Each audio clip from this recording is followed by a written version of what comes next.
오늘 함께 나눌 말씀은 마가복음 6장의 말씀입니다. 저와 우리 성도님들이 한 절씩 교독하도록 하겠습니다. 예수께서 거기를 떠나사 고향으로 가시니 제자들도 따르니라.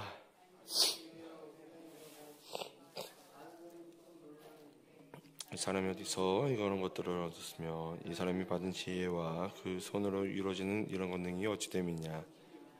이 사람이 마리아의 아들 목수가 아니냐. 야고보와 요셉과 유다와 시몬의 형제가 아니냐. 그 너희들이 우리와 함께 여기 있지 아니하냐 하고 예수를 배척한지라. 예수께서 그들에게 이르시되 선지자가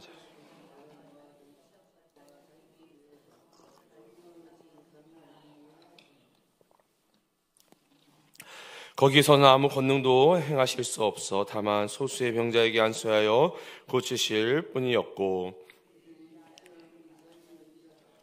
이에 모든 존에 두루 다르시며 가르치시더라.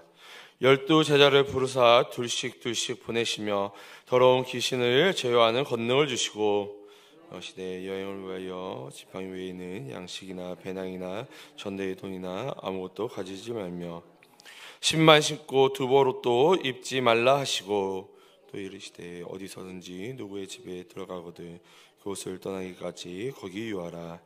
어느 곳에든지 너희를 영접하지 아니하고 너희 말을 듣지도 아니하거든 거기서 나갈 때에 발 아래 먼지를 털어버려 그들에게 증거를 삼으라 하시니, 제자들이 나가서 회개하라 전파하고 많은 귀신을 쫓아내며 많은 병자에게 기름을 발라 고치더라.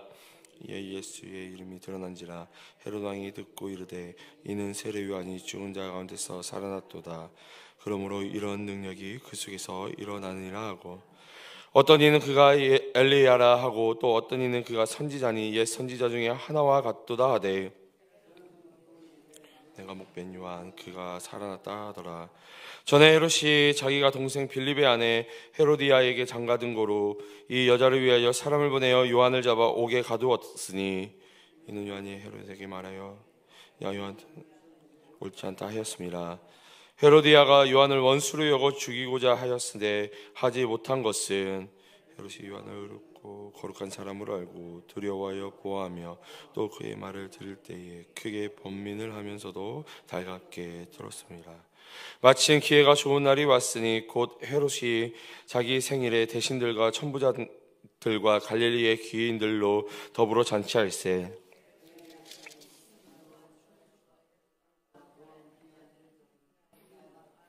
왕이 그 소녀에게 이르되 무엇이든지 내가 원하는 것을 내게 구하라 내가 주리라 하고, 또 맹세하기를 무엇이든지 내가 내게 구하면 내 날의 절반까지라도 주리라 하거늘, 나가서 그 어머니에게 말하되 내가 무엇을 구하리까. 그 어머니가 이르되 세례 요한의 머리를 구하라 하니, 그가 곧 왕에게 급히 들어가 구하여 이르되 세례 요한의 머리를 소반에 얹어 곧 내게 주기를 원하옵나이다 하니, 심히 금심하나 자기가 맹세한 것과 그 앉은 자들로 인하여 그를 거절할 수 없는지라. 왕이 곧 시병 하나를 보내어 요한의 머리를 가져오라 명하니, 그 사람이 나가 옥에서 요한을 목베어 머리를 소반에 얹어다가 소녀에게 주니 소녀가 이것을 그 어머니에게 주니라. 요한의 제자들이 듣고 와서 시체를 가져다가 장사하니라. 그들이 예수께 모여 자기들이 행한 것과 가르친 것을 낱낱이 고하니, 이르시되 너희는 따로 한적한 곳에 가서 잠깐 쉬어라 하시니, 이는 오고 가는 사람이 많아 음식 먹을 겨를도 없음이라. 이에 배를 타고 바로 한적한 곳에 갔세. 그들이 가는 것을 보고 많은 사람이 그들인 줄 안지라 모든 고을로부터 더불어 그곳을 달려와 그들보다 먼저 갔더라. 예수께서 나오사 큰 무리를 보시고 그 목자 없는 양 같은 무로 인하여 불쌍히 여기사 이에 여러 가지로 가르치시더라. 때가 저물어 가매 제자들이 예수께 나와 여짜오되 이곳은 빈들이요 날도 저물어 가니 우리를 두 총과 마을로 가서 무엇을 사 먹게 하옵소서. 대답하여 이르시되 너희가 먹을 것을 주라 하시니, 여짜오되 우리가 가서 200데나리온의 떡을 사다 먹이리이까. 이르시되 너희에게 떡 몇 개가 있는지 가서 보라 하시니, 알아보고 이르되 떡 5개와 물고기 2마리가 있더이다 하고는, 제자들에게 명하사 그 모든 사람으로 때를 지어 푸른 잔디 위에 앉게 하시니, 때로 100명씩 또는 50명씩 앉은지라. 예수께서 떡 5개와 물고기 2마리를 가지사 하늘을 우러러 축사하시고 떡을 떼어 제자들에게 두어 사람들에게 나누어 주게 하시고 또 물고기 2마리도 모든 사람에게 나누심에 다 배불리고 남은 떡 조각과 물고기를 12바구니에 차게 거두었으며 떡을 먹은 남자는 5,000명이었더라. 예수께서 즉시 제자들을 재촉하사 자기가 무리를 보내는 동안에 배 타고 앞서 건너편 벳세다로 가게 하시고 무리를 작별하신 후에 기도하러 산으로 가시니라. 저물매 배는 바다 가운데에 있고 예수께서는 홀로 물에 계시다가 제자들이 힘겹게 놓아졌는 것을 보시고 밤 4경쯤에 바다 위로 걸어서 그들에게 오사 지나가려고 하시매 제자들이 그가 바다 위로 걸어오심을 보고 유령인가 하여 소리 지르니 그들이 다 예수를 보고 놀랍니다. 이에 예수께서 곧 그들에게 말씀하여 이르시되 안심하라 내니 두려워하지 말라 하시고 배에 올라 그들에게 가시니 바람이 그치는지라 제자들이 마음에 심히 놀라니 이는 그들이 그 떡 떼시는 일을 깨닫지 못하고 도리어 그 마음이 둔하여졌음이로라. 건너가 게네사렛 땅에 이르러 대고 에서 내리니 사람들이 곧 예수신 줄을 알고 그 온 지방으로 달려 돌아다니며 예수께서 어디 계시다는 말을 듣는 대로 병든 자를 침상자로 메고 나아오니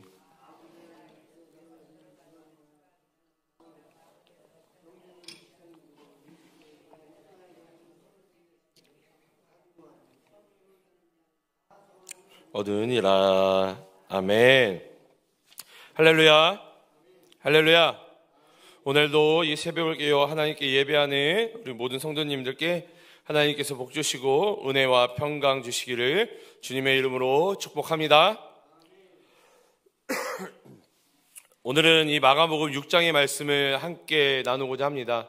함께 말씀을 나눌 때에 성령 하나님께서 말씀을 조명하여 깨닫게 도와주시고 이 깨달은 말씀을 붙잡고 기도할 때에 응답되어지는 축복 누리시기를 간절히 소원합니다. 오늘 이 시간에는 특별히 이 마가복음 6장 가운데 6장의 내용 가운데 이 오병이어 사건을 가지고 좀 함께 짧게 좀 나누고자 합니다. 오병이어의 사건은 우리가 너무나도 잘 알고 있고 너무나도 익숙한 내용입니다.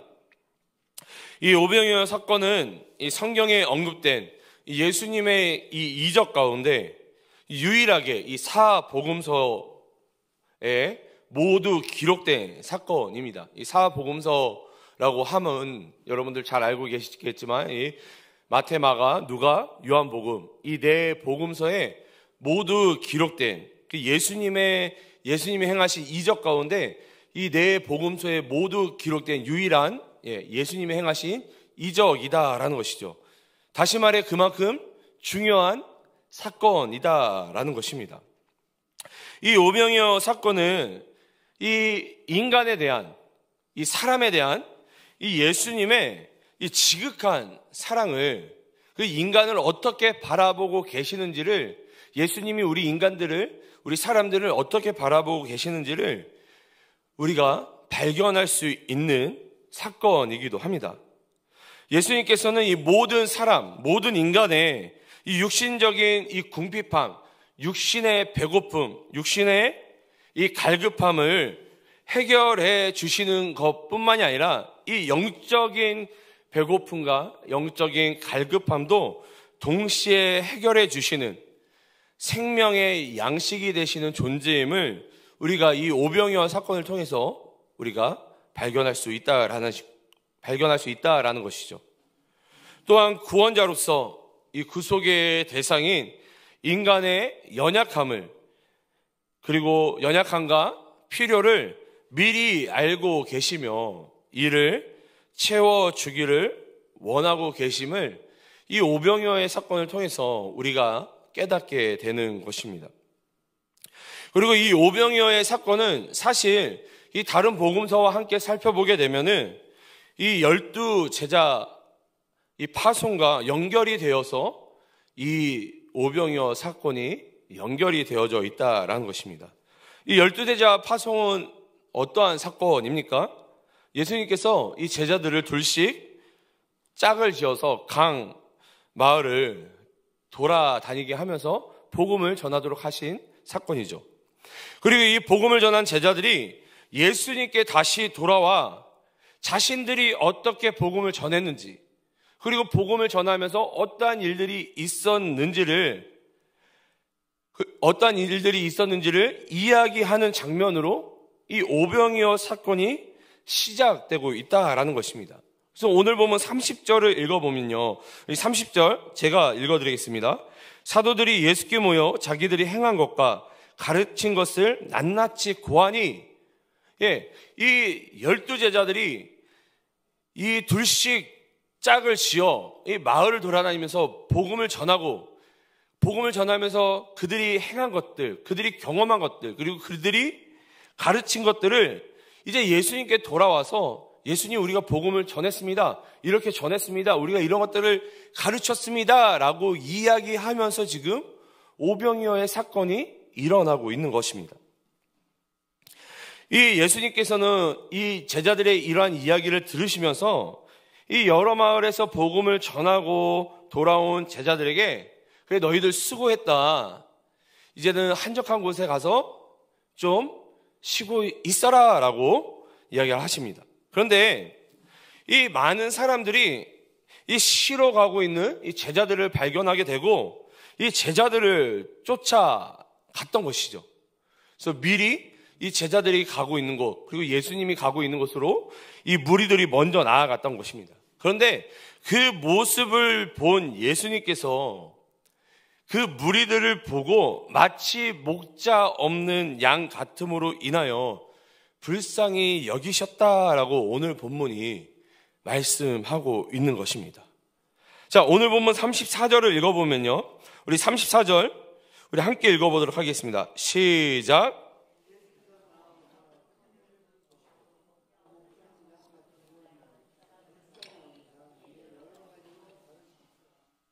사실 이 오병이어 사건에 있어서 가장 핵심이 되는 구절이기도 합니다. 예수님께서 그들을 불쌍히 여기시고 하신 일이 무엇이죠? 그들을 여러 가지로 가르치셨다라는 것입니다. 자, 그러면 예수님이 그들에게 무엇을 가르치셨을까요? 예수님이 그들에게 가르치신 내용이 무엇일까요? 당연히 예수님은 하나님 나라에 대해서 그들에게 가르쳤을 것입니다. 예수님께서 자기에게 나오는 무리를 보고 불쌍히 여기신 이유는 왜 불쌍히 여기셨을까요? 그들이 하나님 나라에 대해 알지 못했기 때문에 불쌍히 여겼던 것입니다. 여러분, 우리도 이 세상을 바라볼 때, 그리고 이 세상을 살아가는 이 사람들을 바라볼 때 우리는 그들을 불쌍히 여겨야 하는 것입니다. 우리는 하나님 나라에 대해서, 그리고 복음을 듣지 못한 자들을 향해 우리는 예수님의 그 마음처럼 그 예수님의 마음을 품고 이 세상을, 그리고 그 사람들을 불쌍히 여겨야 한다라는 것이죠. 우리가 그 예수님의 마음을 품고 세상을, 그리고 그 사람들을 불쌍히 여길 때에 우리가 복음을 전할 수 있다라는 것입니다. 우리에게 예수의 마음이 없으면요, 우리는 복음을 전할 수 없습니다. 우리가 세상을 불쌍히 여기지 않고 그 사람들을 불쌍히 여기지 못하면요, 우리는 절대 복음을 전할 수 없다라는 것입니다. 예수님의 마음을 품고 한 영혼을 불쌍히 여겨 전도할 수 있는 우리 동강의 성도님들 되시기를 간절히 소망합니다. 계속해서 35절, 36절을 읽어보면요, 우리 35절, 36절 우리 함께 읽어보도록 하겠습니다. 시작.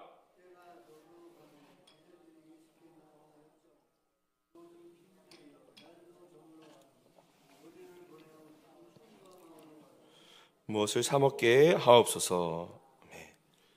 여러분, 이 예수님이 이 무리들을 향해 가르침이 길어지자 이 제자들이 예수님께 찾아와서 묻습니다. 예수님, 이곳은 빈들이고 지금 날도 저물어 가고 있습니다. 저 무리들이 지금 아무것도 못 먹고 예수님의 가르침을 지금 늦게까지 듣고 있는데 저들을 지금 좀 마을에 보내어서 먹을 것을 먹도록 하는 것이 좋을 것 같습니다 라고 예수님께 말씀을 드린 거죠. 그러자 예수님께서 제자들에게 뭐라고 말씀을 하시죠? 너희가 먹을 것을 주어라. 여러분, 이상한 대답입니다. 여러분, 제자들에게 먹을 것이 있었을까요? 여러분, 제자들에게 이 남자만 5,000명, 여자와 이 아이들까지 하면 2만 명이 넘는다라고 이야기를 하는데, 이 사람들을 다 먹일 음식이 제자들에게 있었을까요? 근데 예수님은 너희가 먹을 것을 주라라는 이상한 대답을 하십니다.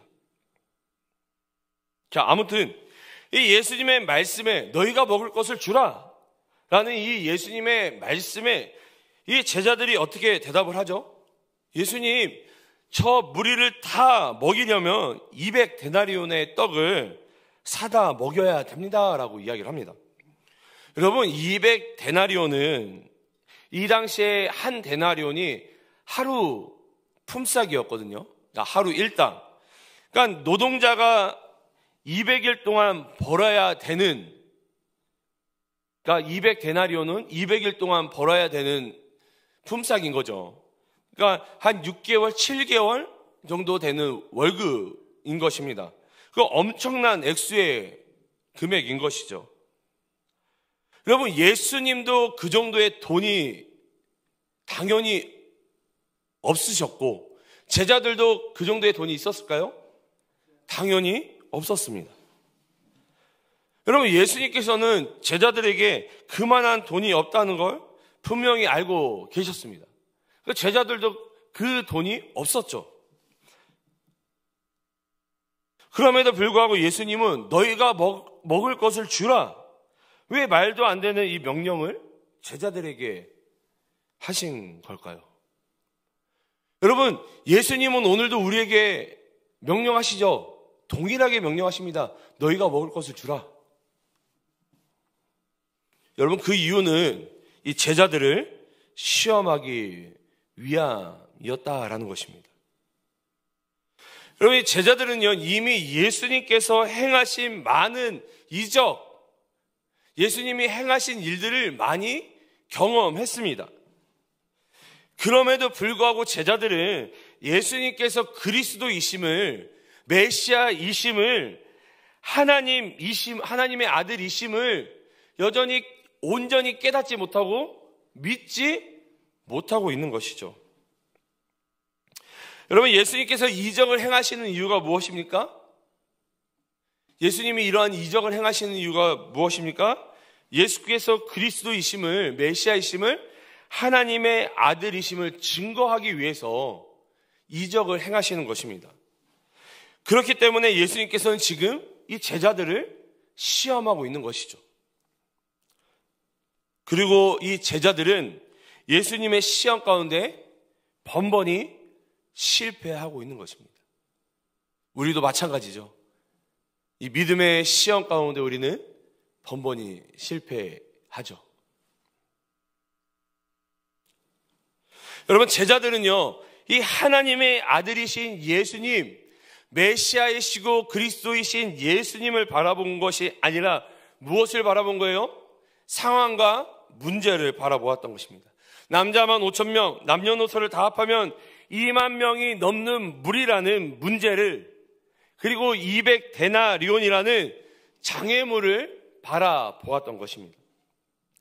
그러나 우리 예수님은 문제보다 크신, 문제를 뛰어넘는 하나님이라는 사실입니다. 여러분, 마가복음에는 기록되어져 있지 않지만 이 마태복음 14장 19절에는 이렇게 말씀하고 있습니다. 마태복음 14장 19절 제가 읽어드리겠습니다. 무리를 명하여 잔디 위에 앉히시고 떡 5개와 물고기 2마리를 가지사 하늘을 우러러 축사하시고 떡을 떼어 제자들에게 주시매 제자들이 무리에게 주니. 여러분, 예수님께서 어린아이의 떡 5개와 이 물고기 2마리를 받으시고 하늘을 우러러 보시고 축사하십니다. 그러니까 하늘을 우러러 보시고 기도하셨다라는 것이죠. 예수님께서는 이 앞에 있는 무리를, 2만 명의 무리를, 그리고 없는 것들을 본 것이 아니라 예수님 손에 있는 이 오병이어를 보시면서 하나님께 기도했다라는 것입니다. 예수님은 문제를 보셨던 것이 아니라, 상황과 환경을 바라보셨던 것이 아니라 하나님을 온전히 바라보고 의지하셨다라는 것입니다. 여러분, 우리는 예수님께서 하나님만 온전히 의지하고 바라보았던 것처럼 우리도 온전히 하나님만 바라보고 의지해야 하는 것입니다. 그때 우리의 문제들이, 우리의 장애물들이 해결될 수 있는 것입니다. 그리고 마침내 그 빈들에 모여 있던 사람들이 모두 배불리 먹고 남은 조각이 12바구니에 차게 되는 그 이적을, 그 놀라운 은혜를 경험하게 되는 것이죠. 여러분, 예수님께서는 우리의 영혼만 회복시키시고 채우시는 것이 아닙니다. 우리의 육신의 궁핍함을 아시며 우리의 인생과 삶까지도 회복시키시고 채우시는 하나님이십니다. 우리 사랑하는 동강교회 우리 성도 여러분, 우리는 하나님께서 메시아이심을 믿음으로 고백하며 우리는 온전히 붙잡아야 합니다. 상황과 문제, 이 장애물을 바라보는 것이 아니라 오직 주님만을 의지하고 바라봐야 하는 것입니다. 또한 예수님은 우리에게 오늘도 여전히 너희가 먹을 것을 주라 말씀하십니다. 우리는 이 세상 가운데 영적으로 궁핍한 자들에게 마치 목자 없는 양 같은 자들에게 하나님의 나라와 복음을 오늘도 여전히 우리는 선포해야 되는 것입니다. 그리하여 그들의 영적인 궁핍함을 채워주어야 하는 것이죠. 또한 영적인 궁핍함만 채워주는 것이 아니라 세상의 연약한 자들을 향해 그들의 육신의 어려움도 채워주어야 하는 것입니다. 여러분, 우리 동강교회의 자랑이 무엇입니까? 우리 동강교회의 DNA가 무엇입니까? 제가 듣기로는 이 구루동의 소문난 교회, 이 동강교회, 왜 소문이 났죠? 지역사회를 잘 섬기는 교회, 연약한 자를 돕는 교회로 소문 나 있죠? 맞습니까? 그래서 저는 동강교회가 굉장히 성장했다라고 들었거든요. 그 DNA가 살아있죠? 아닌가요? 여전히 살아있기를 간절히 소망합니다. 여전히 지역사회를 섬기며 연약한 자를 섬기는 예수님의 마음으로 그들을 이 지역사회를 긍휼히 여기는 우리 동강교회가 되기를 간절히 소망합니다. 여러분, 구원이란 단순히 영혼의 구원만을 의미하는 것은 아닙니다. 육신의 구원도 포함이 되는 것입니다. 그렇기 때문에 예수님께서는 육적으로 배고픈 자들에게 먹을 것을 베풀어 주신 것이죠. 마찬가지로 우리도 세상 사람들을 섬기고 베풀어야 하는 것입니다. 우리가 문제를 보게 되면 문제만 보기 때문에 아무것도 해결할 수 없습니다. 그러나 문제보다 크신 하나님을 바라볼 때 하나님께서 모든 문제를 해결해 주시는 것입니다. 오직 하나님만 의지하는, 하나님만 바라보는 우리 모두가 되시기를 주님의 이름으로 축복합니다. 축복합니다. 오늘도 예수님의 마음을 품고 그 예수의 마음으로 긍휼히 여김으로 이 세상을 섬기며 이 세상을 변화시키는 복음으로 물들게 하는 우리 동광이 성도님들 되시기를 간절히 소망합니다. 우리 함께 기도하며 나아가도록 하겠습니다. 우리의 문제보다 크신 그 주님, 그 예수님을, 그 하나님을 온전히 바라볼 수 있도록, 그리고 우리가 예수의 마음을 품고 또한 궁휼한 마음으로 이 세상을 품고 섬기는 자들이 되어줄 수 있도록 우리 함께 결단하며 기도했으면 좋겠습니다. 교회를 위해서 우리 담임 목사님과 교육자 그리고 중직자들이 한 성령 안에서 한 마음 한 뜻이 될 수 있도록 기도해 주시기 바랍니다. 나라와 민족을 위해, 한국교회를 위해서 기도해 주시고 온 세계와 열방 가운데 사역하고 계시는 우리 선교사님들을 위해서, 그리고 우리 동강의 한우분들을 위해서 기도해 주시기 바랍니다. 또 오늘 저녁에 있을 우리 금요 심야 기도회를 위해서 기도해 주시고, 마지막으로 각자가 가지고 나온 기도 제목을 놓고 기도하시다가 우리 자유로이 돌아가시도록 하겠습니다. 우리 주님의 이름을 3번 간절히 부르신 후에 우리 함께 기도하며 나아가도록 하겠습니다. 주여, 주여, 주님